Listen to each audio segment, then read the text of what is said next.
4p a lettuce, a lovely large lettuce, 4p only.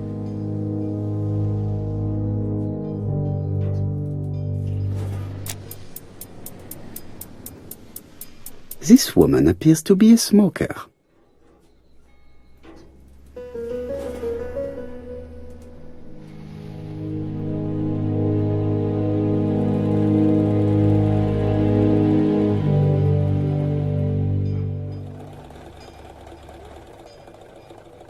She's a big smoker. She must have been a customer at the tobacco shop.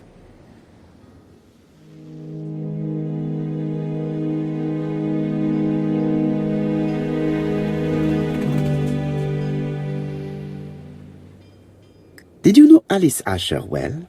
And for starters, who are you? I'm Hercule Poirot, the detective.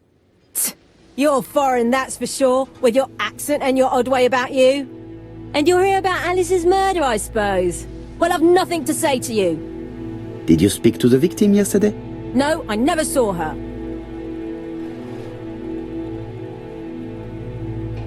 Please try and help me, madame. Why should I help you? For your beautiful moustache? Heh. Come on, move along now. You're scaring away my customers. Please, do not be ridiculous.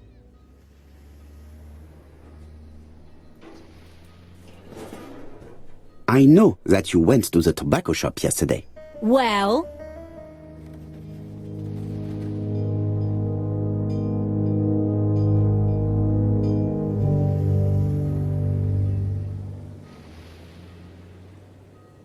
It is your duty to tell me if you saw something unusual.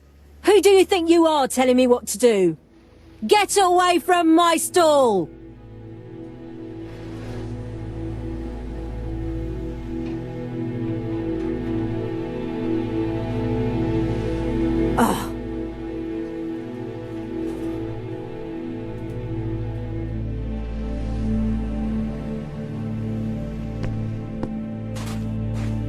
Strawberries, 6p a pound.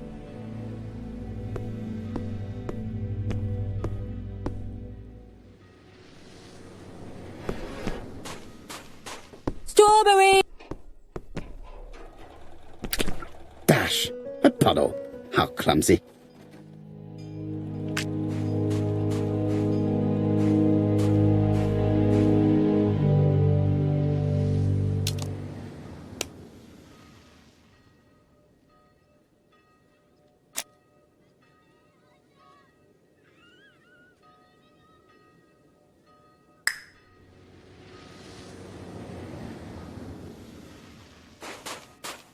Fourpence a lettuce, a lovely large lettuce, 4p only. Hey, Poirot. Is the greengrocer causing trouble? I'll sort her out. No, please, leave her, Chief Inspector. I'll get her to talk later. I found the victim's niece. She's waiting for you in the back of the shop. Thank you, mon ami. I'll question her.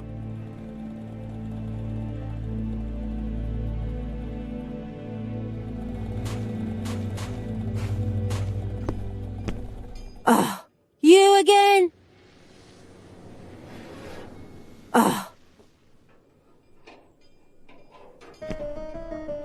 A bottle of poor quality vinegar. The smell could awaken the dead.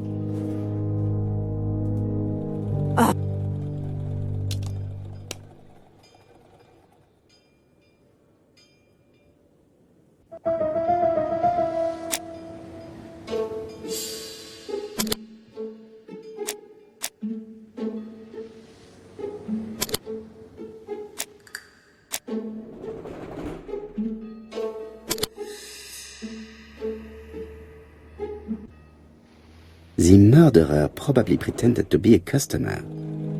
He hit the shopkeeper from behind as she turned around to serve him.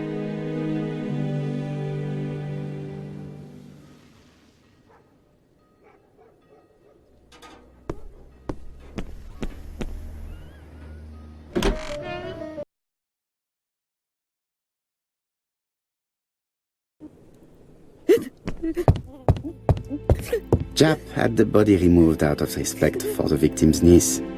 His attention is commendable.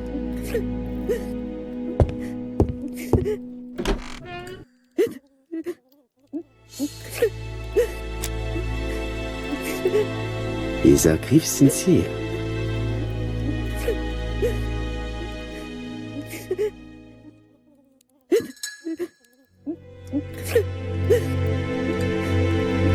She appears to be very upset. She's dressed in mourning. She looks fragile.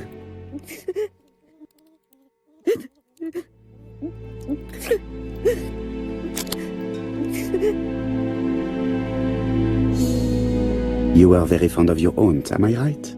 She was the only family I had since my mother died. Your aunt did not have any children, is that correct? No. She was separated from her husband. What do you think about Franz Asher, your aunt's husband? He never left her alone. Poor aunt.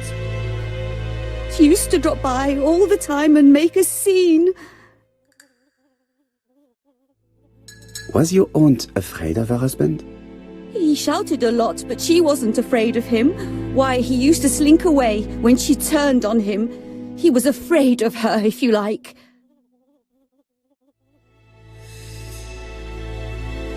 Did your aunt enjoy good health? She had a bad throat. She was well cared for by a doctor in London. Does Franz Asher work?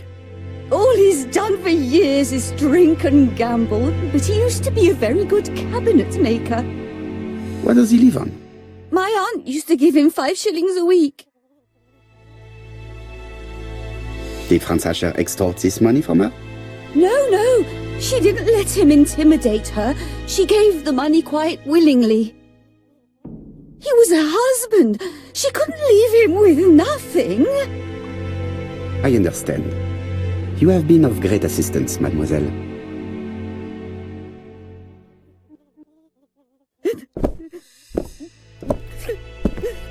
Please take this young lady home. My pleasure. Well, this Franz Asher does not seem to be quite so dangerous as James says. And since Alice Asher gave him money regularly, it was not in his interest to kill her.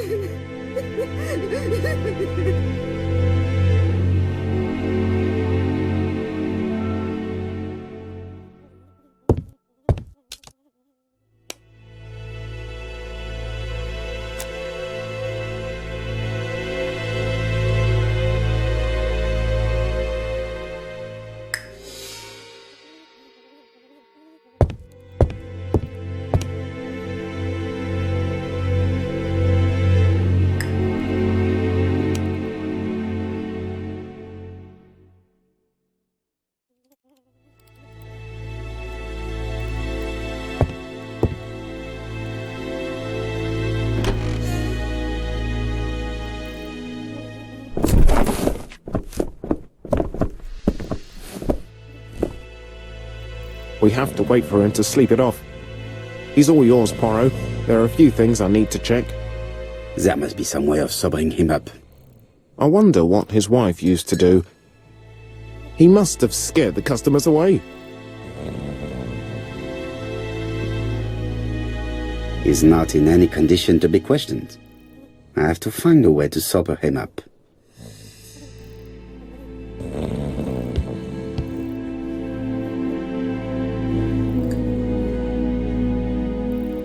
It's Alice Asher's notebook. Ah, that's interesting. It probably contains information about her possible debtors and creditors. Bodley. The fruit seller has debts too.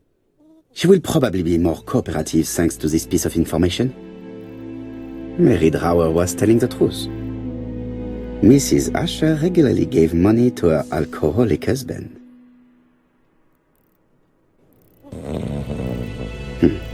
A box of new stockings.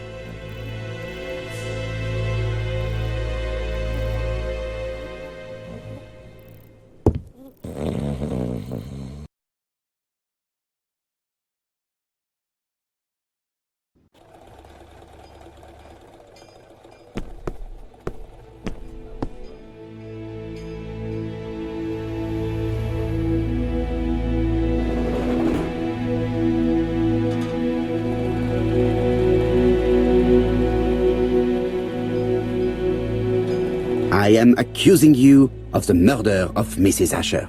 What? It wasn't me! According to the victim's account book, you owed her £10 for tobacco and magazines. That's a lie. She owed me £1. I swear.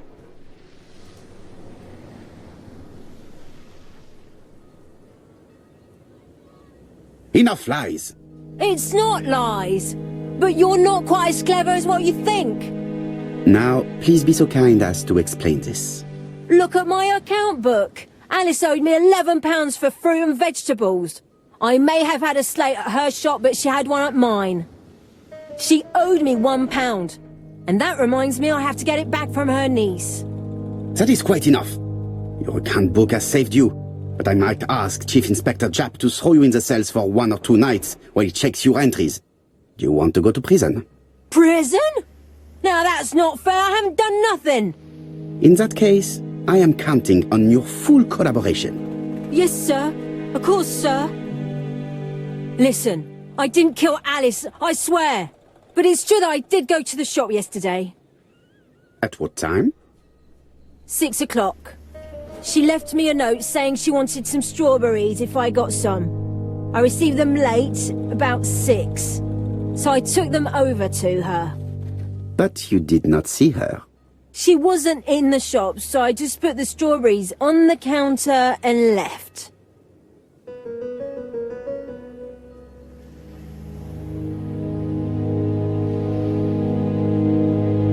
Did you see anything unusual in the shop?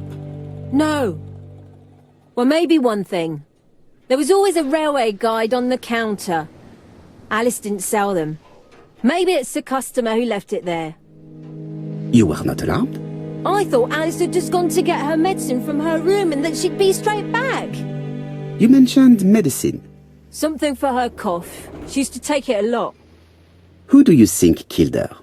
France. Her scoundrel of a husband. He was always after her for something. Well, he's a foreigner. Sorry, sir. What I mean is he's German. That's even worse. Did you see Franz Asher enter the tobacco shop late yesterday afternoon? Well, no. But at that time of the day, the streets are packed, and I have better things to do than watch her shop.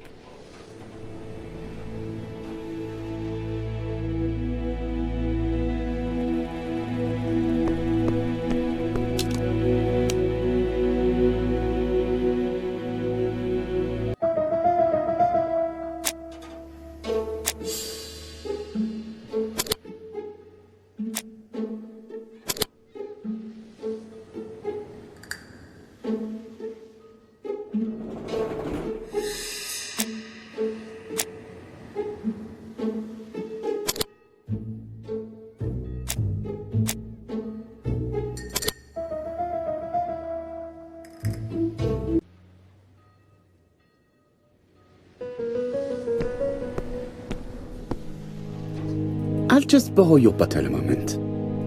Take it. It's what Alice used to sober up her husband. But try not to empty the bottle.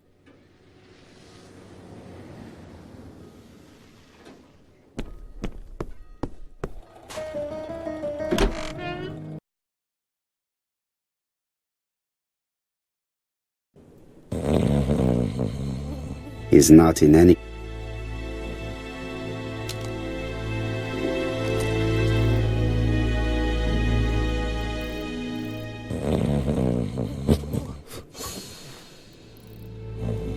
Mes amis, I can say without a doubt that poor Mrs. Asher was killed between 5:30 and 6. Killed when the street was packed with people. That's rather bold. I've been talking to the neighbours, and... No one's seen anything? Or rather, it's anything and everything. Am I wrong? No. Bien. We must grill this villain Asher before he falls asleep again.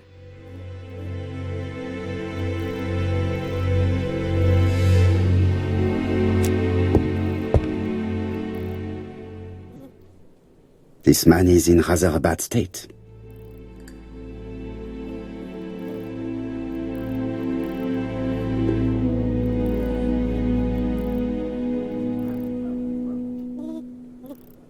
This man has been fighting and he smells of alcohol.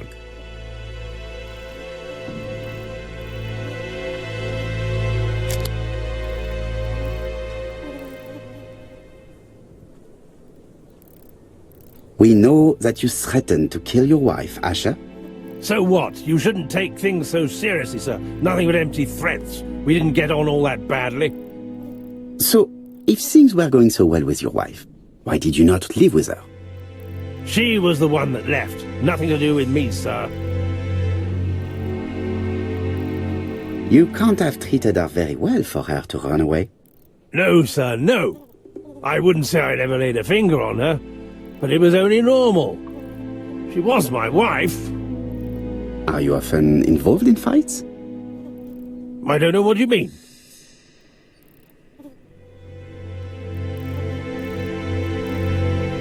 The truth is that someone gave you a good beating. A beating? No way.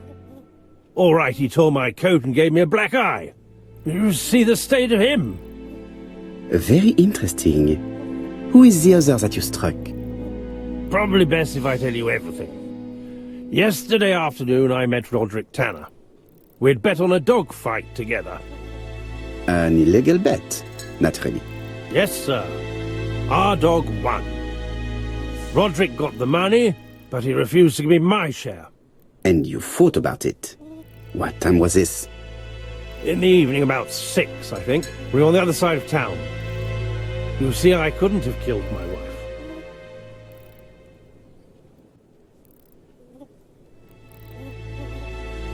Asher's alibi appears to be confirmed. All the same, I'm going to call and check that he did have a fight with this Tanner on the afternoon of the murder. You can never trust this sort of chap. One thing is certain, Asher was a ruffian who used to beat his wife. But he is not very educated. It certainly was not him who wrote the letter signed ABC. Let's resume, Hastings. We know the murderer pretended to be a customer. He did not kill her for money, that appears to be certain. I agree with you on that point. And the murderer left an ABC guide as a signature. Therefore, it's likely he wrote the letter. Indeed, but that doesn't explain why and how he did it. You are quite right. Why he did it is a mystery. But as for how he did it, we do know enough to try and reconstruct the events.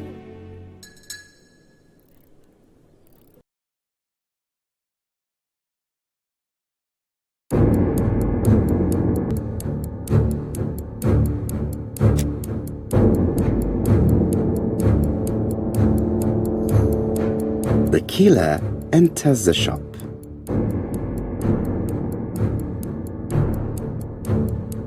Mrs. Asher turns around to greet her customer.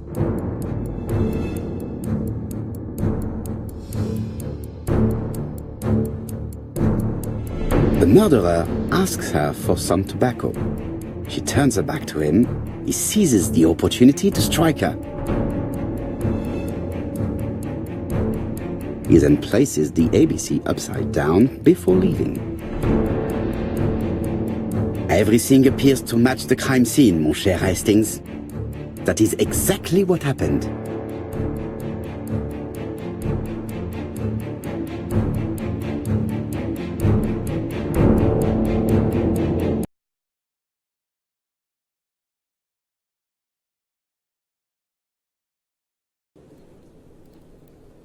Asher has a strong alibi and we don't have any other suspect.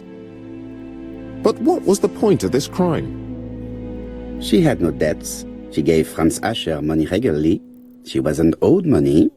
Nobody stood to gain anything. No doubt about it, the murderer is insane. And I fear that we had not heard the last of him. I hope you're wrong for once. Bien, let's go back to London. If we hurry, we should catch the 7:02 train. Are you coming? No, unfortunately, I have to talk with Andover police. See you soon, then. Are you coming, Hastings? Let's go home, there's nothing for us here.